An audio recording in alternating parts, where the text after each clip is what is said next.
السلام علیکم دوستو، آپ کو بھی پالا تو پڑا ہوگا ایسے لوگوں سے جو آپ کو یہ کہتے ہوئے نظر آئے ہوں گے کہ ٹیپو سلطان کے دور میں اشیاء کی قیمتیں کیا تھی۔ کسی کو یاد نہیں مگر ٹیپو سلطان ایک دلیر کمانڈر تھا، ایک دلیر حکمران تھا، اور وہ دلیری سے انگریزوں کے خلاف لڑا۔ آج سب کو یہ یاد ہے، بالکل اس میں کوئی شک نہیں کہ ٹیپو سلطان ایک عظیم رہنما تھا، ایک عظیم فائٹر تھا، ایک عظیم کمانڈر تھا۔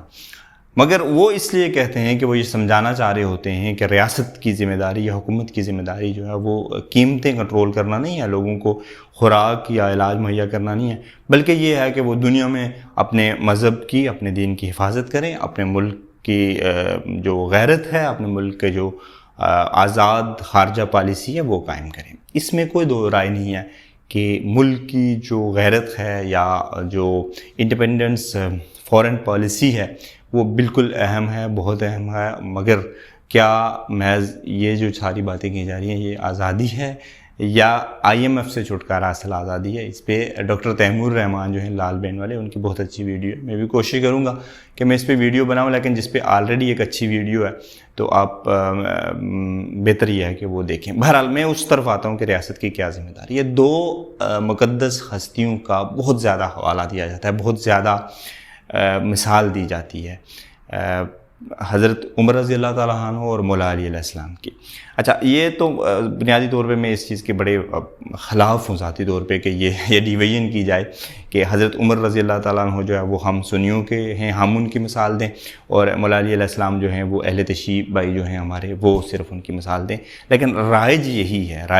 اس لیے میں اسی کیٹیگری کے اندر رہتے ہوئے بات کروں گا۔ جو آپ کے دوست پاکستان تحریک انصاف میں اہل سنت ہیں، اہل سنت سے مراد تمام نان شیعہ جو ہیں وہ ان کو اہل سنت ہی کہا جاتا ہے۔ اب سنیوں میں دیوبندی، بریلوی، وہابی، مقلد، غیر مقلد، لیکن دنیا میں دو ہی سیکٹ جو ہیں وہ تسلیم کیے جاتے ہیں، بڑے دو، ایک ہی بڑی ڈویژن جو ایک ہی ہے، بدقسمتی سے بدتر فرقے ہیں یا وہ ایک لمبی بحث ہے۔ ان سے آپ یہ کہیں، بلکہ میں تو بہت معذرت کے ساتھ یہ کہنا چاہوں گا کہ ان کے سر پہ قرآن رکھ کے یہ کہیں، کیونکہ ایسے تو مانیں گے نہیں، سامنے بات ہو وہ نہیں مانتے، کہ کیا یہ نہیں تھا کہ حضرت عمر رضی اللہ تعالیٰ عنہ نے فرمایا تھا کہ اگر دجلہ کے کنارے ایک کتا بھی بھوک سے مر جاتا ہے تو عمر اس کا جواب دہ ہوگا۔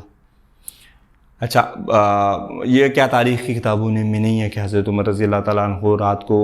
بیس بدل کے گشت کرتے تھے اور دیکھتے تھے کہ کسی کے گھر میں کھانا نہیں ہے تو وہ کھانا دیتے تھے؟ 4 لاکھ مربع میل کا حکمران ہے، 3 بر اعظموں پہ اس کی حکومت ہے، اور اس کے کرتے میں پیوند لگے ہوئے ہیں، اور حضرت عمر رضی اللہ تعالیٰ عنہ نے کسی کو نہیں کہا کہ یہ دیکھو یار میرے تو کرتے پہ پیوند لگے ہوئے ہیں، تمہیں روٹی نہیں ہے تو کیا مسئلہ، گزارا مزارہ کرو، کم سے کم ہماری غیرت ہے، کم سے کم ہماری جرت ہے۔ اب یوں سمجھ لیں کہ حضرت عمر رضی اللہ تعالیٰ عنہ کے دور میں جو اسلامی سلطنت تھی وہ آج کا امریکہ سمجھ لیں، فتوحات ہو رہی تھی، بہت سے ملکوں پہ جو ہے وہ پاکستان معذرت خواہ اسلامی فوجیں جو ہیں وہ حملہ کر رہی تھی، نئے ملک، نئے علاقے سلطنت میں شامل ہو رہے تھے، ایران سے لے کے افریقہ تک، یمن سے لے کے ترکی تک، بلکہ یورپ کے بہت سے حصوں تک جو ہے وہ مسلمان جا رہے تھے، اور برصغیر تک بھی اسلام پہنچ گیا تھا۔ اس سارے میں جو ہے وہ حضرت عمر رضی اللہ تعالیٰ عنہ لوگوں کے کھانے کی کیوں فکر کر رہے تھے؟ انہوں نے کیوں نہیں لوگوں کو مثال دی کہ دیکھو ہم الحمدللہ جو ہے وہ ایک آزاد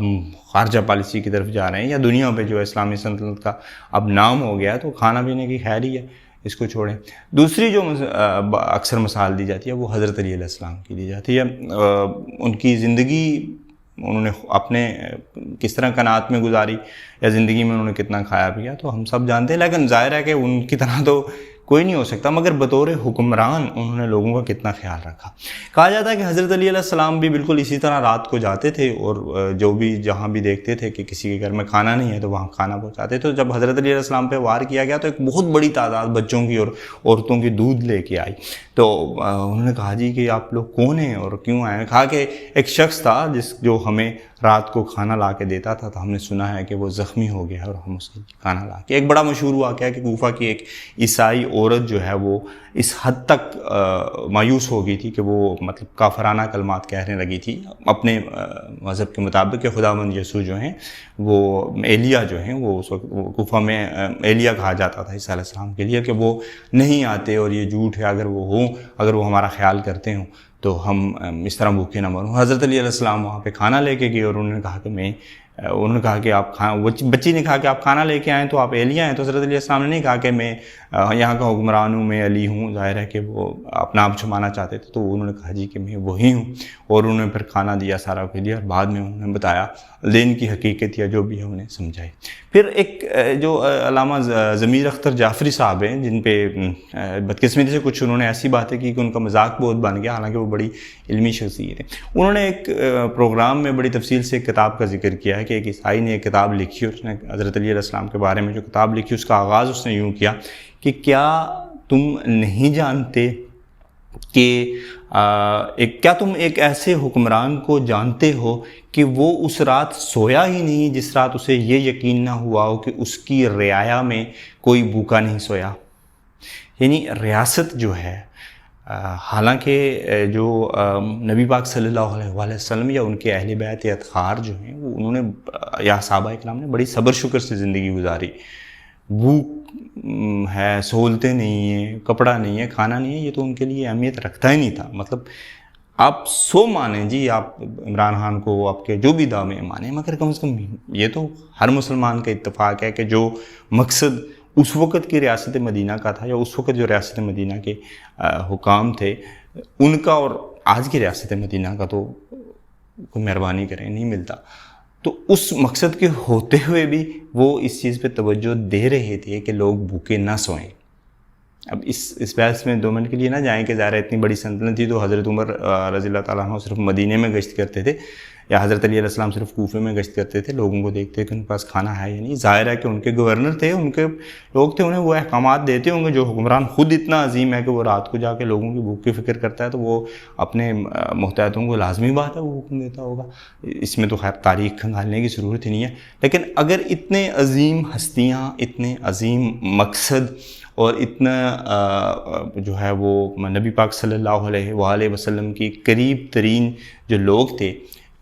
وہ اگر لوگوں کی روٹی کے حوالے سے اتنی اہمیت دے رہے تھے تو تھوڑی مہربانی کریں، صرف اپنی سیاست کو درست ثابت کرنے کے لیے یہ موقف اختیار نہ کریں کہ جی ریاست کی ذمہ داری جو ہے وہ چیزوں کی قیمت کنٹرول کرنا نہیں ہے، ریاست کی ذمہ داری جو ہے وہ لوگوں کو کھانا دینا نہیں ہے۔ بالکل ذمہ داری ہے ریاست کی۔ آپ ضرور کہیں کہ یہ بھی اہم ہے، لیکن جو عمران خان صاحب نے ایبسلیوٹلی ناٹ کہا، یا شلوار قمیض پہنی یا پشاوری چپل پہنی، وہ بھی بہت اچھی بات ہے۔ اب مجھے ایک اور بات آ گئی ہے، خیر وہ حضرت علیہ السلام کا واقعہ انہوں نے سنایا، اس میں الگ سے ویڈیو بنانا چاہوں گا۔ بدقسمتی سے یہ ہے کہ جو ہمارے یہاں مثال دی جاتی ہے وہ ایک ہی دی جاتی ہے۔ حضرت عمر رضی اللہ تعالیٰ عنہ کے والد سے یہی کہا جاتا ہے کہ دجلہ کے کنارے ایک کتا اگر بھوکا مرا تو وہ ذمہ دار ہوں گے، مگر یہ دیکھا نہیں جاتا کہ وہ خود کیسی زندگی گزار رہے تھے۔ ایک شخص آیا مدینے میں، کہا میں عمر سے ملنا چاہتا ہوں، دیکھا تو وہ ایک جگہ پہ ایک درخت کے نیچے سوئے ہوئے تھے، تو انہوں نے کہا کہ عمر تو نے انصاف کیا، تبھی تو اتنے سکون سے سویا ہوا ہے۔ اور آج یورپ میں جو میرے دوست سب سے زیادہ جو ہیں وہ اس پہ کمنٹ کر رہے ہیں، اس پہ جو ہے وہ بات کر رہے ہیں کہ جی روٹی جو ہے وہ ضروری نہیں ہے، وہ تصدیق کر سکتے ہیں اٹلی وغیرہ میں جو لوگ ہیں۔ یورپ میں عمر لاز کے نام سے جو ہے وہ قانون ہیں جو وہاں پہ ہیں، حضرت عمر رضی اللہ تعالیٰ عنہ نے جو سوشل یا ویلفیئر کے حوالے سے بنائے تھے۔ لیکن کہنے کا مطلب یہ ہے کہ اس سے آپ سمجھ سکتے ہیں کہ ریاست کی یہ اولین ترجیح ہے کہ وہ بنیادی ضرورتیں پوری کرے، ریاست کا یہ فرض ہے کہ وہ بنیادی ضرورتیں پوری کرے۔ یہ عجیب بات ہے کہ اگر ہم کسی کو بھوکے کو کھانا کھلانے کی بات کرتے ہیں تو ہم جو ہے وہ ولی کہلاتے ہیں، ہم جو ہے بہت نیک انسان کہلاتے ہیں، مگر جب ہم بھوک مٹانے کی بات کرتے ہیں، ہم غربت مٹانے کی بات کرتے ہیں تو ہم کمیونسٹ کہلاتے ہیں، سوشلسٹ کہلاتے ہیں، کافر کہلاتے ہیں، پتہ نہیں کیا کیا کہلاتے ہیں۔ تو چیزوں کو غیر جانبداری سے سمجھے گا، سیاسی وابستگی ضرور رکھیں، مگر اتنا بھی نہیں کہ سیاہ کو سفید اور سفید کو سیاہ کہا جائے۔